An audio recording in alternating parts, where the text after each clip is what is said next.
All right, I think we're rolling here. Super late, but I'm gonna put out my UFC 250 thoughts, predictions. Yes, I said 250 because to me, 249, that was supposed to be Ferguson and Khabib. You know, rest in peace to that card.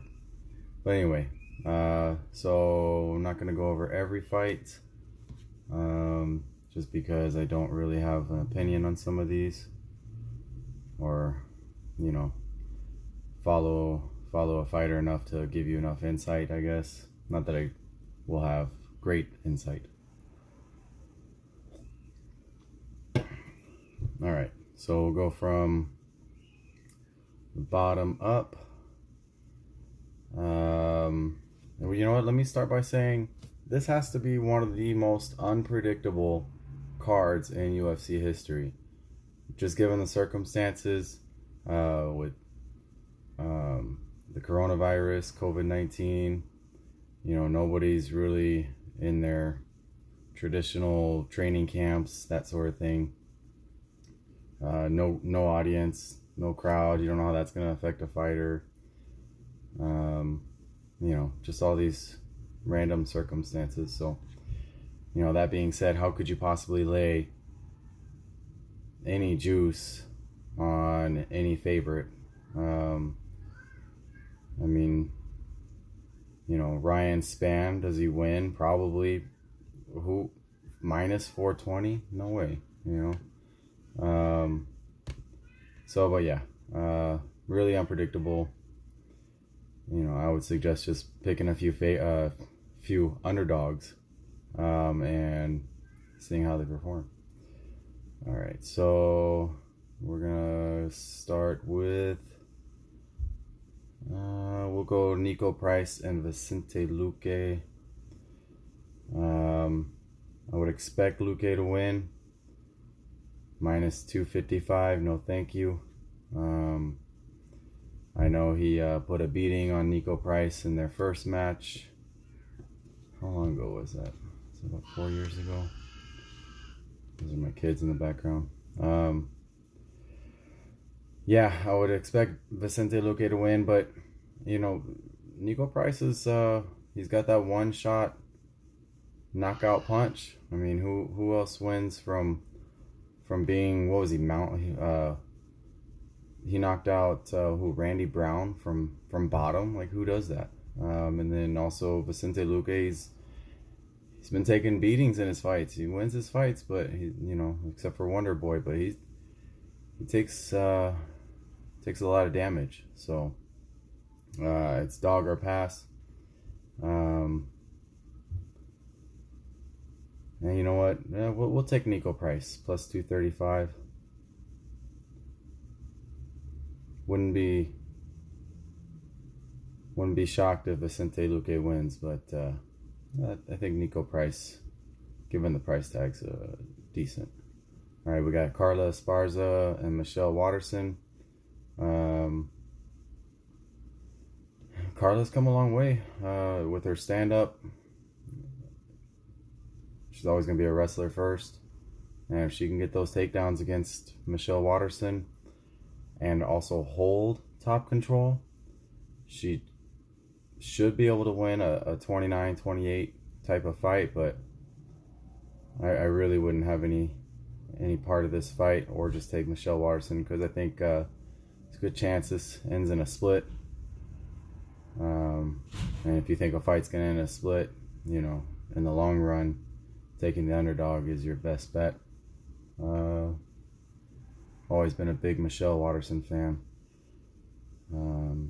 So if she can keep this standing, and she's good in scrambles too, so you know, she might even go for a takedown herself. So I'll take Michelle Waterson as an underdog in that fight too.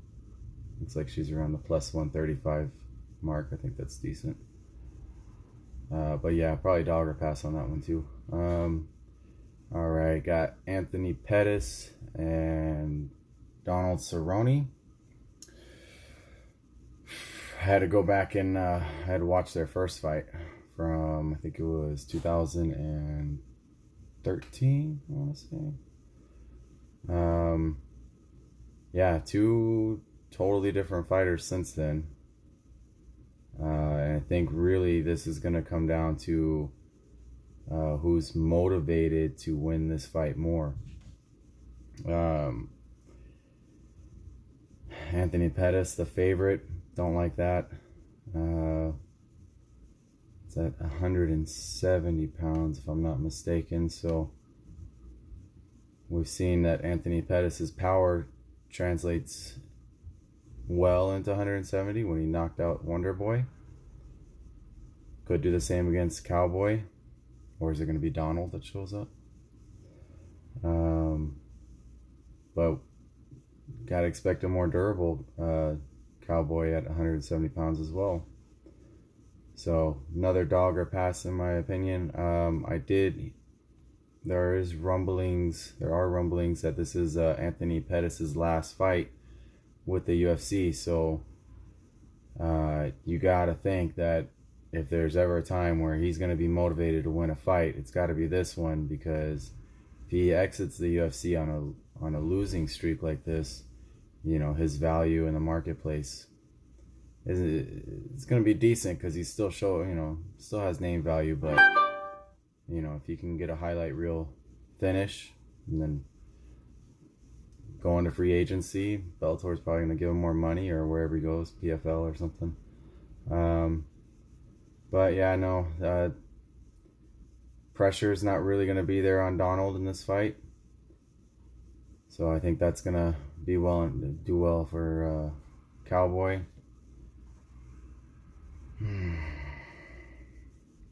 I've been going back and forth on this one. Stylistically,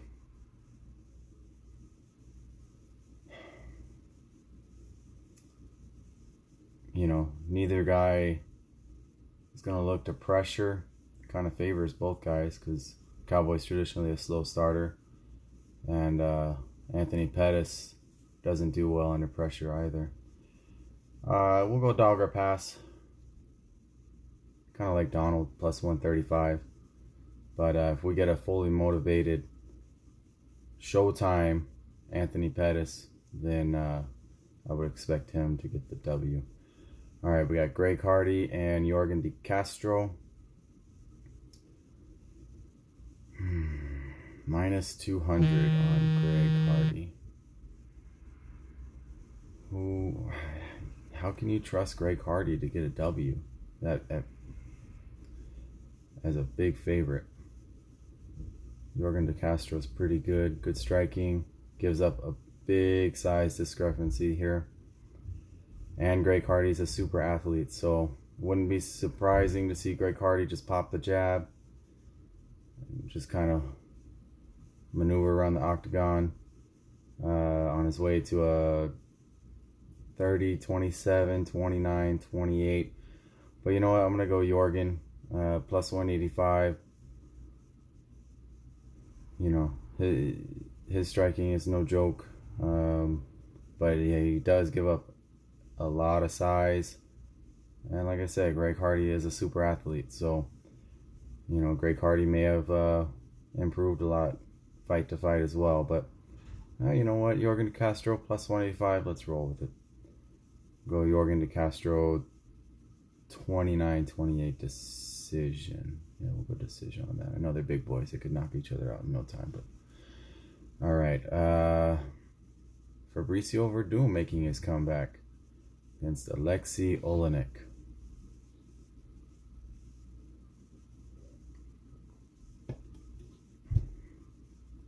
Verdum, minus 305. He has not fought in 2 years, right? How old is Fabricio? 40. Good luck to you if you're laying down minus 305 on somebody's coming off of a USADA suspension, hasn't fought in 2 years, and is north of 40 years old.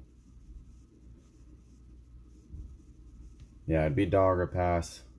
If we get Verdum that fought that fought Cain Velasquez, yeah, he'll wipe the floor with Alexei Olenek, no problem. But can you trust that? Minus 305? Pass on that fight. Calvin Kattar, Jeremy Stevens. It's gonna be a fun fight. Jeremy Stevens he's got a chin on him. But can that chin hold up and continue to hold up? Calvin Kattar, minus 260 against a guy like Jeremy Stevens.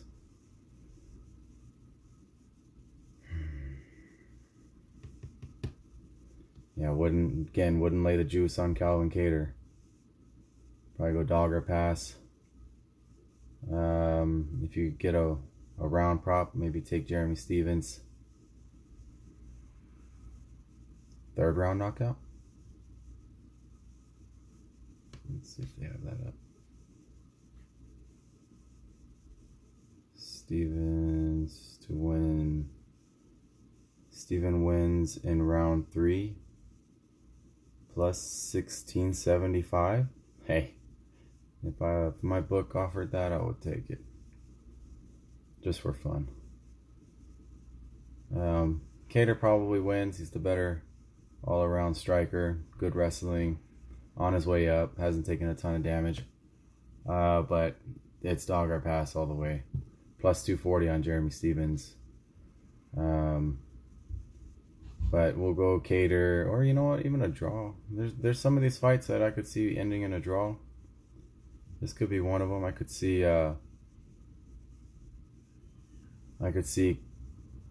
Kattar winning 2 rounds, but Jeremy Stevens maybe having a 10-8 round, either in the first or third.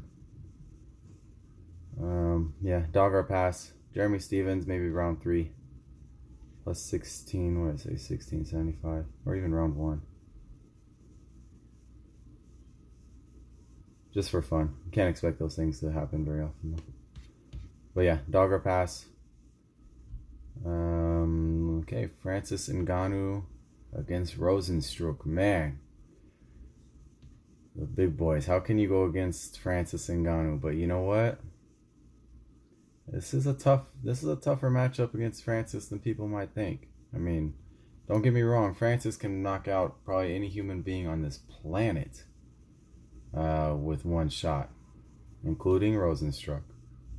But Rosenstruck's got to be the better overall striker. The big knock on Rosenstruck is his takedown defense is garbage. I mean, if you're letting Overeem get you down like that round after round,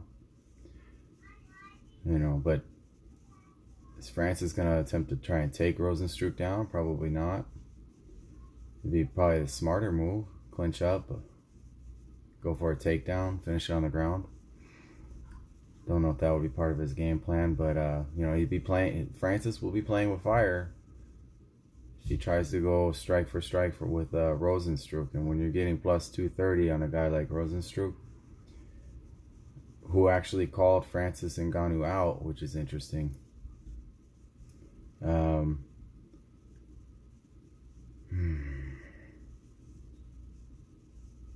Yeah, I'm gonna take Rosenstruck in this. Now that being said,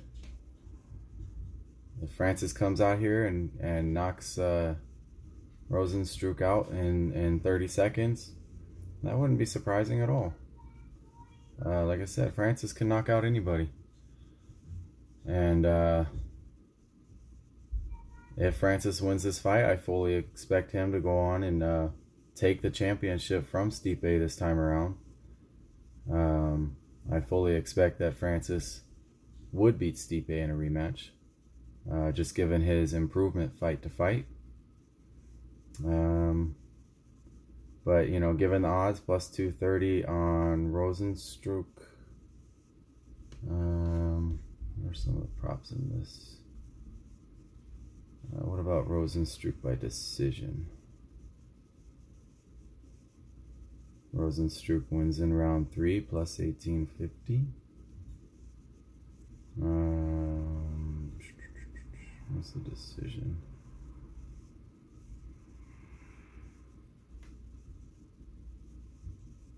Rosenstruck wins by submission.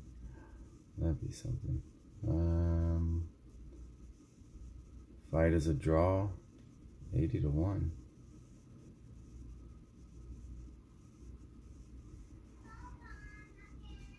Rosenstruck wins by decision, plus 515. I don't know about that. Just take him straight up. But yeah, we'll go underdog in that one too. All right. Dominic Cruz, Henry Cejudo, the Dominator making his return against Henry Cejudo.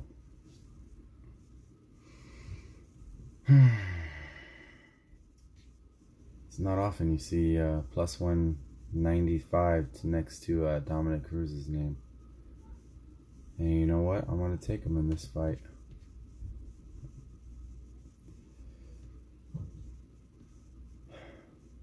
Yeah, I'm going to roll with Dominic Cruz in this fight. If it was a pick-em, I still might take Dominic Cruz. So the fact that you're getting nearly 2-1 underdog on Dominic Cruz, I think that's great value. That said, Henry Cejudo at 135 pounds. I mean, he took a hellacious beating from Marlon Moraes in that first round. And he showed his heart and came back and finished Marlon Moraes. And I think it was in the second round. And I actually had Marlon Moraes to win that fight. So I was wrong on that. Although I did have Cejudo to beat TJ before that. And Cejudo to beat Mighty Mouse before that. So, you know, I think it all kind of depends on what kind of Dominic Cruz you're going to see in this fight. If you're getting a Dominic Cruz where Father Time and injuries haven't caught up to him just yet, I think he goes out there and I think he wins a 48-47, maybe 49-46 decision over Henry Cejudo. He's going to have a size advantage. You got to give him the striking edge.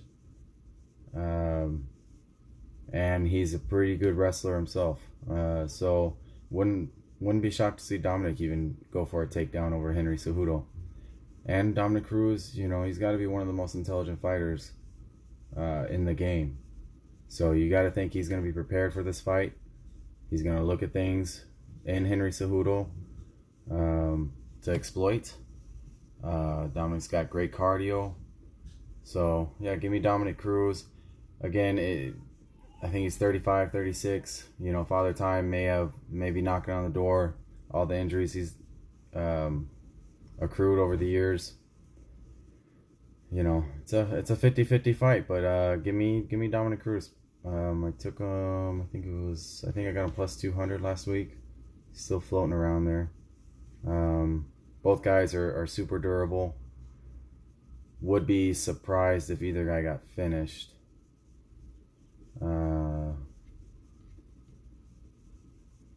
But you never know.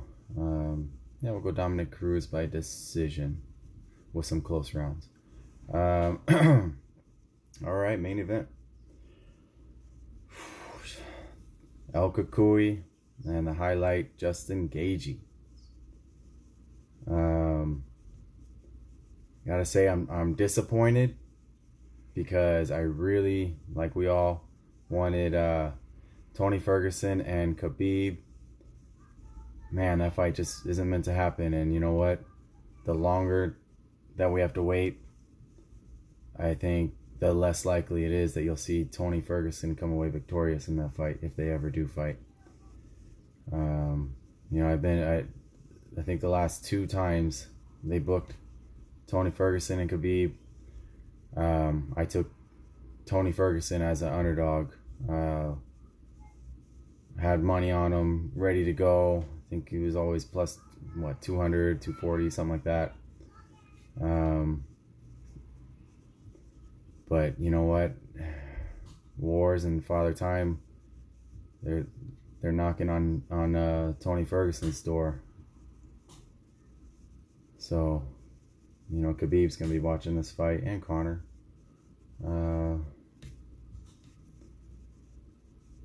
So that brings me to this fight. Disappointed it's not Khabib and Tony, but Justin Gaethje, man, and Tony Ferguson. You got to think Tony Ferguson is the all-around, absolutely the all-around more skilled, better fighter, more diversified offense. No joke on his back. Don't expect this to go to the ground, but he's no joke on his back. Great submission game. Relentless. Probably one of the only fighters that could go 10 rounds if needed. Love Tony Ferguson. Been a big El Kukui fan. Also Justin Gaethje fan. Respect both these guys.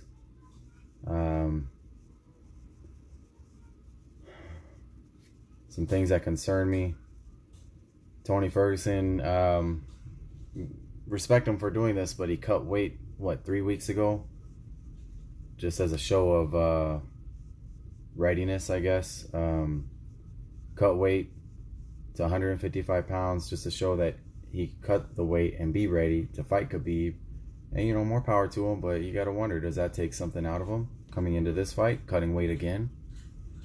Is that going to diminish him at all? It's Tony Ferguson, so maybe nothing diminishes him, but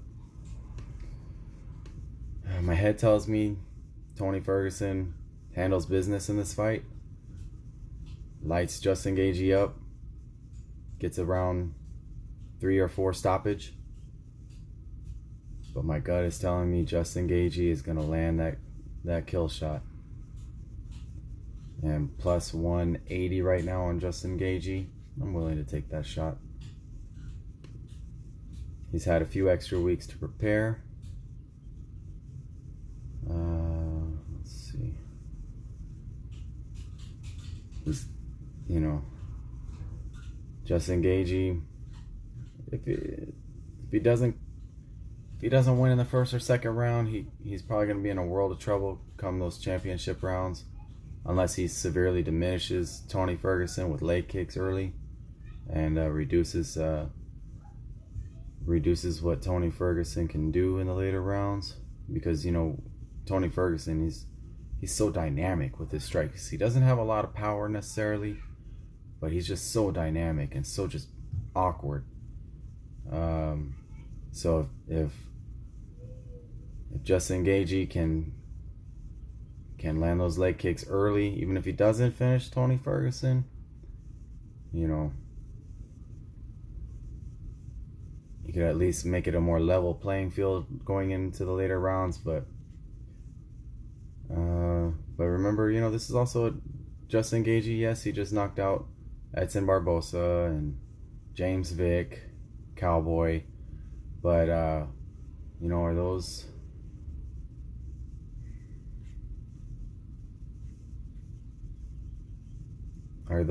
really, what does that tell you?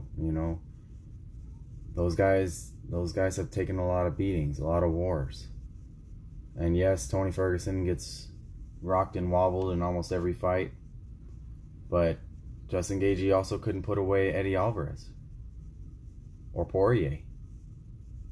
Poirier's a lot more durable at 155, but he fought Eddie Alvarez after Conor schooled Eddie Alvarez, and Justin Gaethje couldn't put away Eddie Alvarez. He lost.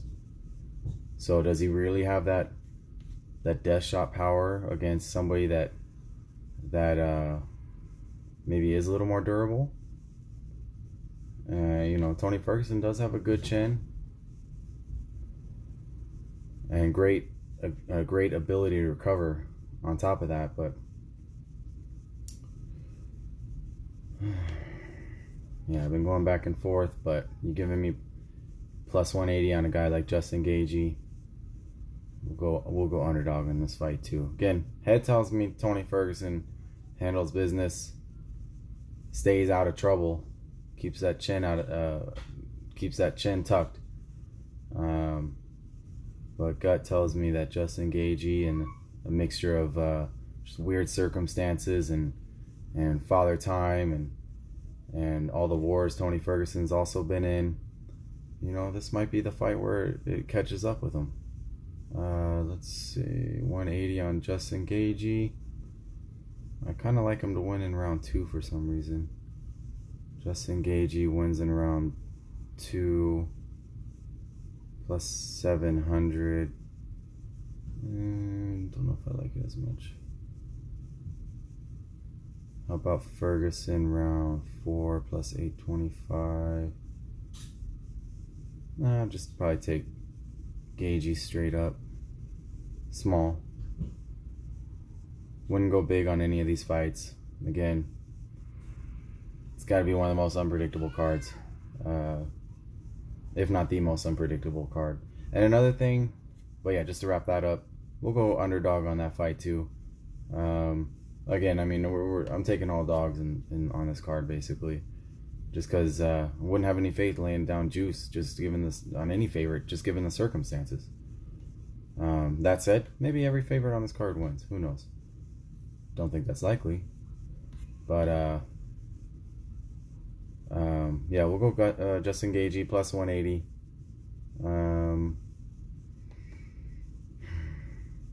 Another thing to take into consideration, the last UFC card, we had, I think, every fight was a decision up until the co-main. Some bizarre like stat like that. Like every fight, it was like 10 straight decisions. Could we see something similar in this? You know, the UFC doesn't want that. I think that's why they put up, they matched how they made these matchups the way they did. I think they're expecting a lot of finishes, but you know, what's going on in the fighters' heads when there's no crowd behind them or against them? You know, what's the thought process? What are they thinking mid-fight? You know, do they get deterred to go for a kill? I mean, who knows how that really kind of affects them. So that's something else to take in consideration. It's in Florida, I think, so Florida judges traditionally suck. But again, no crowd, so maybe there's no swaying the judges. Maybe the judging, if these fights go to decision, maybe the judging will be better.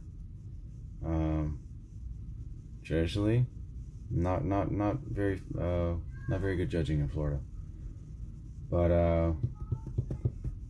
But yeah, for most of this card, it's dog or pass. You know, yeah, sure, you absolutely can make a great argument for why these favorites should be favorite. And you know what, Henry Cejudo, should he be the favorite? Absolutely, he should be the favorite. Doesn't mean that I'm not going to take a shot on Dominic Cruz plus 200. You know, but things like Fabricio Verdum minus 300 off a guy that's coming USADA suspension, 2-year layoff. No, get out of here with that.